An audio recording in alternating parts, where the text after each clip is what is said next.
Hello दोस्तों, मेरा नाम अभिषेक है। गवर्नमेंट एम्प्लॉय संबंधी दोस्तों मैं अपडेट्स लाता रहता हूं। आज एक छोटी सी बात है दोस्तों। देखिए, हाल ही में हिमाचल की सरकार ने, हिमाचल गवर्नमेंट ने अपने गवर्नमेंट एम्प्लॉयज़ के लिए क्या किया कि जो एनपीएस चूज किए थे, ओपीएस बहाली तो हुई। आप चाहे राजस्थान देखें, चाहे आप हिमाचल देखें, कोई भी राज्य देखें, अगर वो ओपीएस बहाल कर रहा है तो एनपीएस इरेडिकेट नहीं कर रहा है, मूल रूप से समाप्त नहीं कर रहा है। अगर एम्प्लॉयज़ को एनपीएस पसंद है तो वो उसका चयन कर सकते हैं।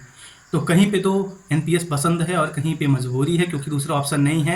यूपीएस के जो प्रोविजंस हैं वीयर्स की वजह से मुझे बिल्कुल भी रास नहीं आ रहा, और ऐसे ही जो government employees of Madhya Pradesh हैं उनको भी रास नहीं आ रहा है।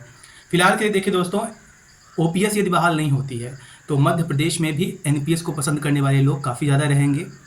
और यदि एनपीएस में जो डेनस अलाउंसेस और जो मूल वेतन का जो रुपये आपका 10% कॉर्पस का जाता है, कटता है, तो यदि डीएनएस अलाउंसेस टाइमली पे नहीं होता, जैसा कि जो कंसर्निंग पॉइंट रहा था हिमाचल गवर्नमेंट के लिए, और वहाँ के जो एम्प्लॉयज़ हैं लगभग 1300-1400 उनकी तादाद रही थी, उन्होंने बोला कि हमारा टाइमली अगर डीएनएस अलाउंसेस केंद्र के समान केंद्रीय से पे नहीं होता, तो ऐसे में जो हमारा एनपीएस के लिए एक फंड तैयार होता है, कॉर्पस तैयार होता है, वो काफ़ी कम रहता है, और जिससे कि रिटायरमेंट पे ओपीएस वाले जो हैं उनके साथ न्याय हो गया, लेकिन जो एनपीएस वाले हैं उनके साथ अन्याय होता है। क्योंकि आज आपका जो 4% सैलरी का है, लगभग मान लीजिए कि 200, 300, 400, ठीक है ना, जितना भी आपका 10% हो, तो वो लंबे समय के लिए 15-20 साल के बाद कितना हो जाएगा, वो आपका लाखों में रहता है।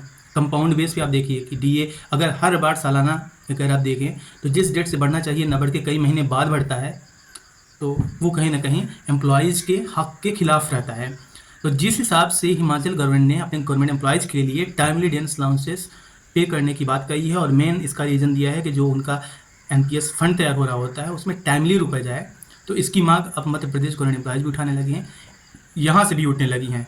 फिलहाल के लिए देखिए दोस्तों, दिवाली अब सामने है, 15 तारीख बीत चुका है, और पूरी उम्मीद है कि सेंट्रल के अनाउंस करने से पहले स्टेट गवर्नमेंट एम्प्लॉयज़ का जो डिनस अलाउंसेस है वो इंक्रीज हो जाएगा। फिलहाल के लिए 53% होना चाहिए फ्रॉम 46 से, लेकिन चांसेस लग रहे हैं कि 4% बनाने की तैयारी कर दीजिए छत्तीसगढ़ एमपी दोनों।